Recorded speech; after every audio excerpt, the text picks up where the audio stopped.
Graça e paz, irmãos. Eu quero cumprimentar os irmãos da Primeira Igreja Presbiteriana Independente de Manaus. É um prazer, irmãos, estar com vocês nesse dia para para conversarmos, aliás, a respeito da palavra de Deus. O pastor Evandro conversou comigo e me pediu para trazer para vocês esse momento de reflexão sobre a palavra de Deus. Então, quero convidá-los a abrirem as Bíblias de vocês, que nós estaremos lendo. Vamos ler dois textos hoje. Estaremos lendo em Números, capítulo 23, versículo 19, e vamos estar lendo também o capítulo 3 de Jonas, do profeta Jonas. Então, vamos fazer a primeira leitura. A primeira leitura, ela nos diz da seguinte forma. Leiamos. Deus não é homem para que minta, nem filho do homem para que se arrependa. Porventura diria ele e não faria? Ou falaria e não confirmaria? Jonas, capítulo 3, o profeta, ele vai também nos falar uma palavra. E essa palavra do profeta Jonas é interessante porque ele começa dizendo: E veio a palavra do Senhor segunda vez a Jonas, dizendo: Levanta-te e vai à grande cidade de Nínive e prega contra ela a mensagem que eu te digo. E levantou-se Jonas e foi a Nínive, segundo a palavra do Senhor. Ora, Nínive era uma cidade muito grande, de 3 dias de caminho. E começou Jonas a entrar pela cidade caminho de um dia, e pregava, dizendo: Ainda 40 dias, e Nínive será subvertida. E os homens de Nínive creram em Deus e proclamaram um jejum, e vestiram-se de saco, desde o maior até o menor. E esta palavra chegou também ao rei de Nínive, e ele levantou-se do seu trono, e tirou de si as suas vestes, e cobriu-se de saco, e sentou-se sobre a cinza, e fez uma proclamação que se divulgou em Nínive, pelo decreto do rei e dos seus grandes, dizendo: Nem homens, nem animais, nem bois, nem ovelhas, provem coisa alguma, nem se lhes dê alimentos, nem bebam água. Mas os homens e os animais, que sejam cobertos de sacos, e clamem fortemente a Deus, e convertam-se, cada um do seu mau caminho, e da violência que há nas suas mãos. Quem sabe se voltará a Deus e se arrependerá, e se apartará do furor da sua ira, de sorte que não pereçamos. E Deus viu as obras deles, e como se converteram do seu mau caminho. E Deus se arrependeu do mal que tinha anunciado que lhes faria e não o fez. Esses dois textos, o texto proferido por Balaão quando Isaque, o rei de Moabe, o contrata para amaldiçoar Israel, e você percebe que aqui o profeta Balaão, ele diz que Deus não é homem para que minta. E nós observamos que em Jonas, nós lemos que Deus se arrependeu. Quando nós comparamos esses dois textos, a princípio, parece que há uma contradição entre eles. A leitura do livro de Números diz que Deus não é homem para que minta, nem filho do homem para que se arrependa. Ou seja, Deus não se arrepende. Enquanto que no livro do profeta Jonas, no capítulo 3, versículo 10, a parte B desse versículo, diz: E Deus se arrependeu do mal que tinha anunciado que lhes faria, e não fez. Fala aqui que Deus se arrependeu. Então, como explicar dois textos que aparentemente são contraditórios? Amados e queridos irmãos, quando nós analisamos a palavra de Deus, quando nós analisamos os profetas de Israel, todos eles, nós percebemos que existem dois tipos de profecias que são dadas por Deus. E esse tipo de profecia eram conhecidas também pelos povos do Antigo Testamento. Nós temos, quais são as profecias então? Nós temos as profecias incondicionais, que são profecias que falam das promessas, que falam das bênçãos, que falam de prosperidade, que falam de restauração, que falam de fidelidade. E temos também a outra profecia, a chamada profecias condicionais, que também são conhecidas como profecias de maldição, que é justamente o que nós percebemos aqui nesses dois textos. A profecia que Balaão é obrigado a dar ao povo de Israel é uma profecia incondicional. Deus está dizendo, eu vou abençoar Israel. Não importa o que Balaão pense, não importa o que Balaão queira, não importa o que as pessoas achem. Ele quer abençoar, então ele vai abençoar e pronto. E já em Jonas nós vemos outra situação. Nós vemos Deus dizendo o seguinte, olha, eu vou destruir Nínive. Então nessas duas leituras, nesses dois textos, nós vamos perceber, e hoje eu quero conversar com vocês, sobre as profecias condicionais. As incondicionais nós sabemos. Deus nos dá tudo independente de nós sermos bons ou não. E as profecias condicionais, que é a que nós vamos tratar hoje, muitos dos profetas de Israel, eles trabalham essa profecia. Mas o interessante, eu quero enfatizar para vocês, é que os povos do Antigo Testamento, não só os judeus, mas aqui nós vamos ver os ninivitas, os povos do Antigo Testamento, eles tinham uma noção, eles sabiam que havia profecias condicionais. Eles sabiam que haviam profecias onde poderiam ser revestidas. Então, os profetas de Israel, eles tinham essa profecia condicional, ou também, como você queira, pode chamar também de profecia de maldição. E o que é que isso quer dizer? Vamos observar, a primeira coisa, o conceito de condicional. Vamos abrir aqui um parêntese para falarmos um pouco sobre esta palavra condicional, né? Ou esse termo.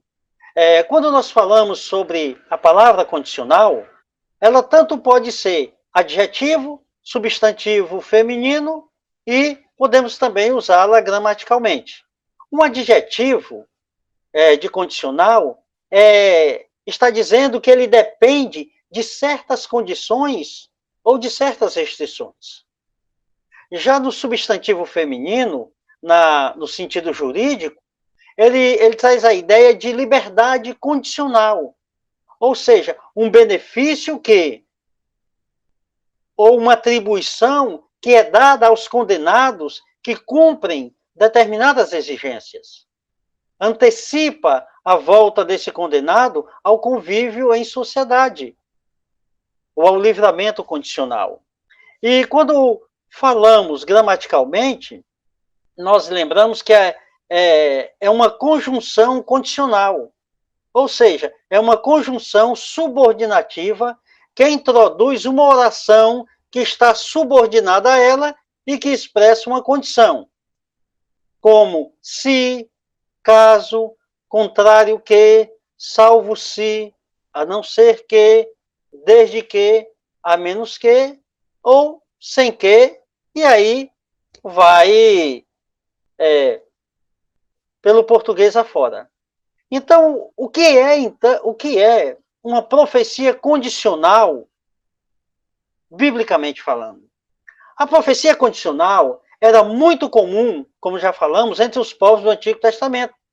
Porque esse tipo de profecia servia para alertar aos ouvintes alertá-los sobre as consequências do pecado e sobre também o juízo e a justiça divina. Então, toda profecia condicional, ela vinha com esse alerta. E ela vinha com as consequências do pecado, com as consequências do que o homem fez ou do que a nação fez, e vinha também o juízo e a justiça de Deus aos povos ou às pessoas a quem estava sendo direcionada essa profecia. Então, toda maldição ou todo decreto divino, eles são condicionais. Mas o decreto divino, ele é condicionado ao quê? Essa poderia ser a pergunta. A maldição ou o juízo divino, ele é condicionado ao arrependimento. Se as pessoas, se nós cristãos, entendêssemos esse conceito, com certeza nós trataríamos as profecias de juízo com outros olhos. E não com juízo puramente e meramente condenatório ou decisório. Deus decidiu, vai acontecer, então aquilo tem que acontecer, porque foi dada essa profecia pelo profeta. Então, quando observamos, quando lemos nas profecias de Daniel e de Apocalipse, nós vemos as consequências do pecado da humanidade. Deus, de antemão, já falou o que ia acontecer. Por quê? Por causa da consequência do pecado. Então, Deus, ele está punindo a humanidade. Ele está punindo a desobediência. Ele está punindo o não arrependimento. Então, toda profecia condicional, ela está, ou ela estará, sempre se referindo ao juízo de Deus. Nunca às bênçãos, mas sempre ao juízo.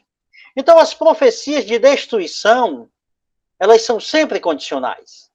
Em outras palavras, essas profecias, elas não são entregues somente para que as pessoas conheçam o que vai acontecer e simplesmente fiquem dizendo, não, já sei o que é que vai acontecer, Deus vai destruir o povo de Nínive, então o povo de Nínive vai só ficar sentado esperando a destruição, que é isso que acontece com Jonas, mas é isso que não vai ocorrer.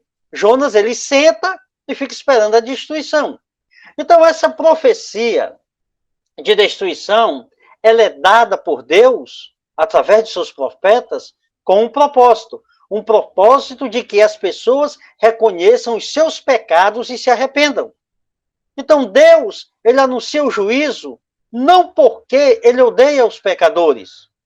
Deus anuncia o juízo justamente porque ele ama o pecador e quer que o pecador se arrependa.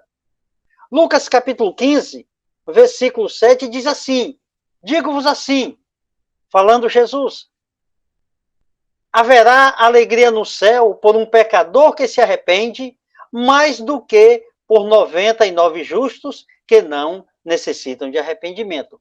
Então, se houver arrependimento e mudança verdadeira, uma mudança de atitude, uma mudança de comportamento, então não há necessidade de punição.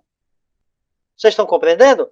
Então, a punição vem se não houver uma mudança, se não houver uma transformação. Mas se houver uma transformação, se houver uma mudança de atitude, de comportamento, automaticamente a punição ela vai cessar. Ela cessará. Mesmo Deus, ele sendo soberano, ele sendo onisciente, ele sendo onipresente, mesmo Deus tendo todos os seus atributos, ele sabe se você, se eu, se nós vamos escolher obedecer e nos arrependermos dos nossos pecados ou não. Deus sabe todas as coisas. Mas mesmo assim ele dá a profecia. Então, meus irmãos, a profecia de destruição só é dada porque Deus realmente ama o pecador. É por isso que ele dá a profecia de destruição ou de maldição, ou, como nós temos falado desde o início, a profecia é condicional. Por quê? Porque Deus ama. E a própria Bíblia diz isso. Ele castiga aquele a quem ama. Ele puxa a orelha daquele que ele chama de filho, daquilo que ele quer bem. Para quê? para que nós não incorramos no erro ou permaneçamos no erro. Então vejamos, meus queridos, como a profecia de destruição ou a profecia condicional, ela funciona em um caso concreto. Nós vamos ver esse caso concreto. E o caso concreto está justamente no capítulo 3 do livro de Jonas, tá certo? Vamos ver aqui, como exemplo, o povo de Nínive. Como os ninivitas observaram isso. Eu sei que você está com sua Bíblia, se você puder abri-la, nós vamos aqui fazer uma leitura e analisar alguns textos em conjunto e outros até separados. Todos vocês conhecem a história de Jonas. Se aprende a história de Jonas já no início, né? As professoras da escola dominical desenham a baleiazinha, né? Dizendo que é o grande peixe, desenham e bota Jonas dentro da baleia, depois cuspindo, aquela coisa toda. Mas nós vamos ter uma perspectiva diferente sobre esse livro de Jonas hoje. Como vocês já conhecem a história de Jonas, o problema é que essa historinha que às vezes nós escutamos na escola dominical, elas tiram a essência real da história de Jonas. Então as pessoas ficam mais concentradas em saber que o peixe engoliu Jonas, ou que peixe é esse, eu chamei até de baleia, mas não há uma confirmação de que seja uma baleia, o que diz é que é um grande peixe, mas as pessoas questionam, mas se for uma baleia, será que ela engole? Aquela conversa toda que os irmãos já conhecem, e não vamos perder muito tempo aqui. Então, muitos ficam preocupados em saber que peixe engoliu Jonas. Eu já ouvi gente dizer o seguinte, eu acredito que uma baleia engoliu Jonas, e acreditaria se dissesse que o Jonas engoliu uma baleia. Eu já ouvi gente dizendo isso. Acredito que vocês não dirão isso, e nem diriam, mas eu já ouvi gente dizendo que tem tanta fé que acreditaria nisso. Eu não acredito, tá? Que Jonas poderia engolir a baleia, porque senão a Bíblia estaria exagerando, e a Bíblia não trabalha com exageros ou com coisas assim absurdas.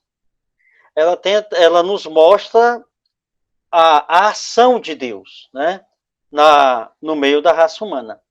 Então, a intenção da história de Jonas não é somente relatar os fatos fantásticos, milagrosos, ocorridos no livro de Jonas, como viver 3 dias no ventre de um grande peixe. A história de Jonas, ela nos traz algo muito maior e mais fantástico, que está implícito justamente desde Jonas, no capítulo 1, versículo 1, que está relacionada justamente ao que Deus fala, e diz, e veio a palavra do Senhor a Jonas, filho de Amitai, dizendo, versículo 2, levanta-te, vai à grande cidade de Nínive e clama contra ela, porque a sua malícia subiu até a minha presença. Então, nós já vimos aí que a palavra de Deus, ela vem a Jonas. Isso, irmãos, isso é que é o diferencial de toda a história. A moral da história está relacionada justamente com a palavra do Senhor que vai até Jonas. Então, a moral da história é que Deus, ele pode mudar os seus juízos. E essa é a razão pela qual Jonas escreveu os seus relatórios. Ou seus relatos. Então vamos aqui ao capítulo 10, como já lemos com vocês, capítulo 10, o peixe tinha acabado de vomitar Jonas na terra. Observe uma coisa, quando você abre o versículos 2 e 3 do terceiro capítulo, você vai perceber, que aqui eu vou ler só alguns textos, vocês podem acompanhar aí, nós percebemos uma coisa, o sermão de Jonas. Que sermão Jonas pregou? o que era que Jonas estava pregando. Jonas estava pregando: arrependam-se, arrependam-se. Era essa a pregação de Jonas? Não. A pregação de Jonas não era essa. Olha o que é que Jonas prega. Vamos ver o versículo 3. E levantou-se Jonas e foi a Nínive, segundo a palavra do Senhor. Ora, Nínive era uma cidade muito grande, de 3 dias de caminho. Essa é uma realidade. Jonas não estava pregando arrependam-se. A mensagem que Deus mandou Jonas entregar não é uma mensagem de arrependimento, não é uma mensagem de salvação. É isso mesmo, meu irmão, que você está entendendo. Deus não fala a Jonas, prega arrependimento, prega salvação. Não, Deus não manda Jonas pregar isso. Ele manda Jonas pregar maldição, ele manda Jonas pregar destruição. Deus não mandou pregar sobre arrependimento e salvação para os moradores de Nínive. Deus mandou Jonas proclamar uma mensagem contra a cidade. E esta mensagem é uma mensagem de destruição. Veja o versículo 4. E Jonas começou a entrar pela cidade, caminho de um dia, e pregava dizendo: ainda 40 dias, Nínive será subvertida. Ou seja, Jonas pregava juízo, morte, destruição. O juízo de Deus, a justiça de Deus estava sobre Nínive e em 40 dias esse juízo seria cumprido. Deus mandou a Jonas: Jonas, vai a Nínive e lá anuncia que em 40 dias a cidade será destruída. A cidade será subvertida. E Jonas, ele não deu instruções ao povo de Nínive. Observe que em um dia, a mensagem dele tinha que correr em 3 dias, que era o máximo que a cidade seria corrida a pé. Então Jonas, ele não parou de casa em casa. Jonas não bateu na porta de ninguém e disse: olha, cuidado, a cidade vai ser destruída. Não, Jonas saiu andando. E eu acredito até de má fé, de má vontade, que o texto diz que ele fugiu para não ir. Então Jonas, ele vai caminhando e vai andando e vai anunciando: olha, a cidade vai ser destruída. Jonas não ensinou nada ao povo. Jonas não disse o que o povo tinha que fazer. Jonas simplesmente pregou o único sermão: em 40 dias a cidade vai ser destruída. Esse é o juízo de Deus, essa é a mensagem de Deus. E Deus disse a Jonas: só prega isso. Mas, irmãos, aqui vem a seguinte questão. Depois de pregar esse sermão um dia, há uma reação. Há um contraponto. A reação justamente dos ninivitas. Os homens de Nínive, eles têm uma reação quando eles escutam o sermão de Jonas. Versículo 5 diz: então temeram.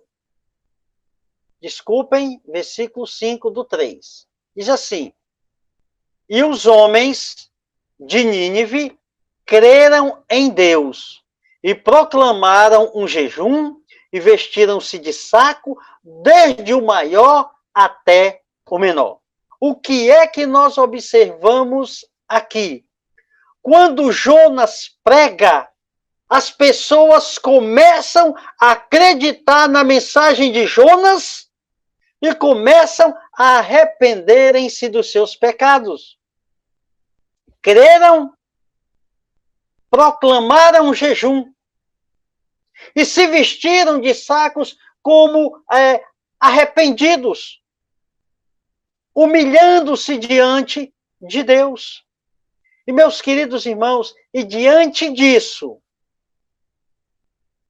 nós vemos essa mensagem que Jonas não pregou, de arrependimento, de pedido de perdão, de humilhação, essa mensagem que Jonas não pregou, a população conseguiu captar nesse sermão de destruição, nesse sermão de juízo. Quando eles captam isso, a primeira coisa que eles fazem é olhar para dentro de si, olhar para o modo de vida que eles estavam vendo, e eles acreditaram, eles disseram, Deus vai fazer isso. Então vamos jejuar, vamos nos humilhar, desde o maior até o menor. O versículo 8, irmãos, nos traz algo mais abrangente, que é o rei, ao ouvir que toda a sua cidade, ou pelo menos aquele grupo, aqueles que haviam ouvido o sermão, foram tocados, e eles foram passando o sermão de uns para os outros. Mas não era mais só o sermão de Jonas. Eles iam passando também, agora além do juízo, eles iam passando a necessidade de crer que aquilo era verdade. Eles iam passando a necessidade de jejuar para aquele Deus, a necessidade de jejuar, de se humilhar diante daquele Deus que Jonas estava falando. Porque os ninivitas eram idólatras. Eles tinham muitos e muitos deuses, e é nesse momento que eles percebem que os seus deuses não eram suficientes para resolver os seus problemas. Eles precisavam acreditar naquele Deus que Jonas estava falando. E o rei entra em cena. E o rei também é tocado pela mensagem e não recorre aos seus deuses, mas recorre ao Deus de Jonas. Os homens, versículo 8 diz assim, mas os homens, essa é a mensagem do rei, mas os homens e os animais sejam cobertos de saco e clamem fortemente a Deus e convertam-se, cada um do seu mau caminho e da violência que há nas suas mãos.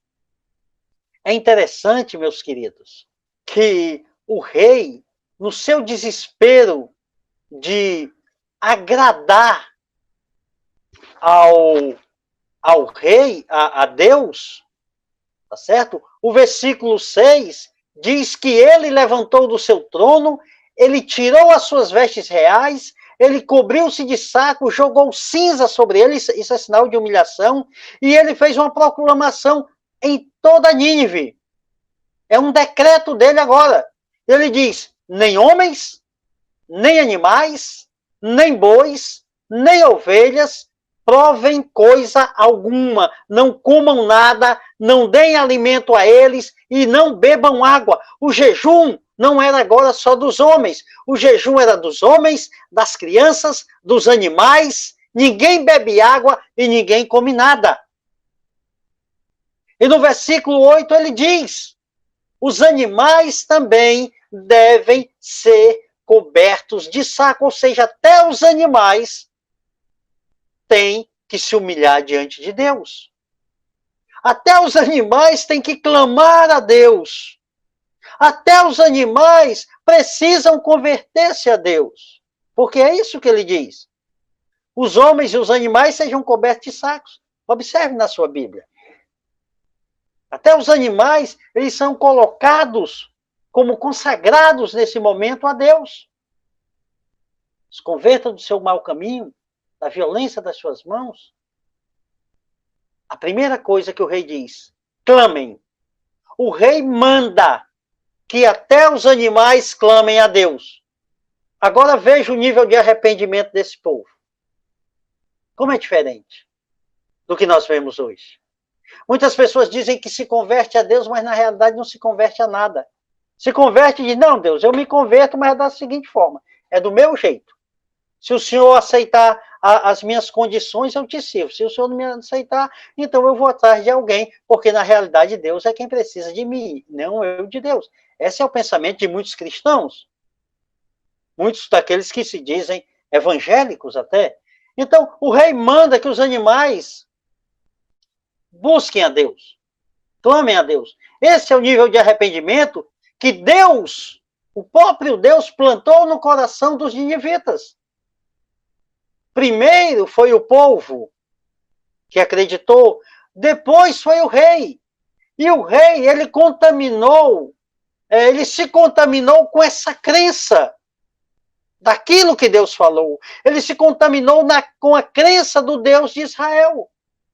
O versículo 8 ainda diz: e todos se converterão e da violência. Olha as palavras do rei. Os ninivitas eram violentos. Os ninivitas precisavam se converter, e ele descobre isso. E Jonas não prega conversão. Jonas não prega arrependimento, mas Deus sabia que na hora que a mensagem chegasse aos ninivitas, eles se converteriam. Essa é a palavra do rei. No versículo 9, nós vemos aqui uma coisa espetacular a respeito do rei. Olha o que é que ele diz. Quem sabe se Deus voltará e se arrependerá do que ele pensou fazer conosco. E se apartará do furor da sua ira, de sorte que não pereçamos. Então essa é a proposta dele. Olha, quem sabe esse Deus seja misericordioso e ele diga assim, não, eu não vou mais fazer isso com eles, já que eles foram tão sinceros de coração. Esse é o pensamento do rei. Essa é a ideia dele. Então, meus irmãos, a ideia dele é quem sabe. Vamos pegar só essa palavrinha. Irmãos, o rei fez isso sem ter certeza de que seria ouvido ou do que ele seria visto por Deus. Isso é fé. Ele fez isso sem saber. Sabe por quê? Porque era costume dos povos daquela época, ao se arrependerem, se vestirem de sacos, fazerem jejum, e o rei mandou fazer isso. Ele não tinha teologia. Ele não recebeu instrução de um pastor, de um profeta, de um teólogo. Ele não recebeu instrução de um levita. Ele recebeu uma mensagem, uma palavra de juízo do Deus de Israel. E diz a Bíblia, irmãos, que o povo se arrependeu. O rei se arrependeu, os animais se arrependeram, o povo de Nínive se arrependeu. Quem sabe Deus não volta atrás e revoga esse juízo, que ele mesmo já declarou sobre os ninivitas. A mesma pergunta eu quero fazer a nós. Quem sabe se nós realmente nos arrependermos de coração daquilo que temos plantado neste Brasil, como evangélicos, que somos intocáveis, meninas dos olhos de Deus, e aquela conversa toda, quem sabe se nós realmente nos arrependermos, Deus não poderá mudar o juízo da nossa nação, do nosso país. Quem sabe, se nós nos arrependermos verdadeiramente de coração, Deus não mudará a nossa sorte, de um juízo que ele mesmo declarou. Meus irmãos, para concluirmos, vamos ler o versículo 10, que diz assim: e Deus viu as obras deles, como se converteram do seu mau caminho. E Deus se arrependeu do mal que tinha anunciado-lhes, que tinha...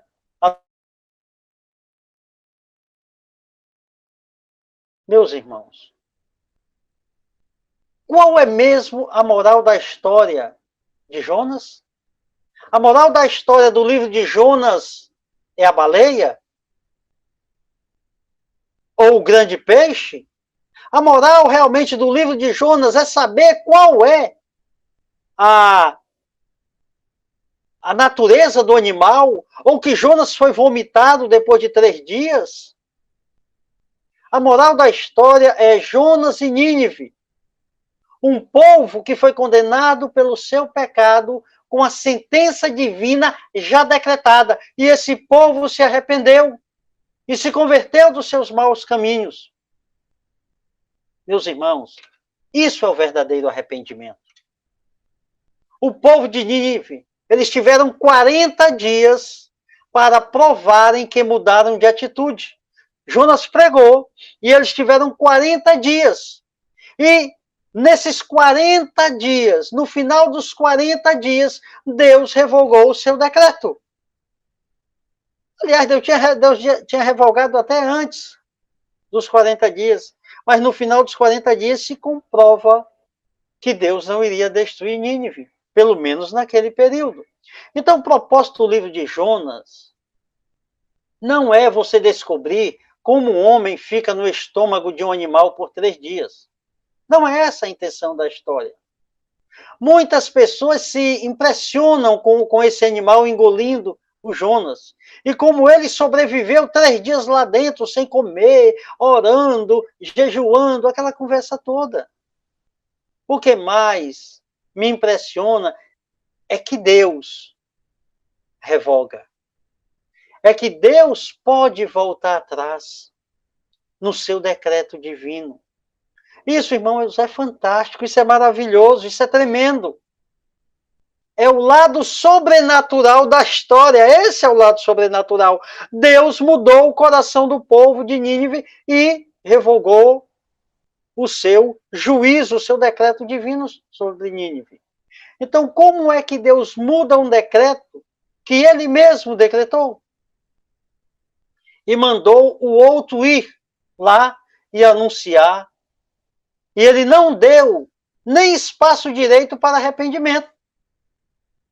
Mas o povo se arrependeu. O povo se converteu dos seus maus caminhos.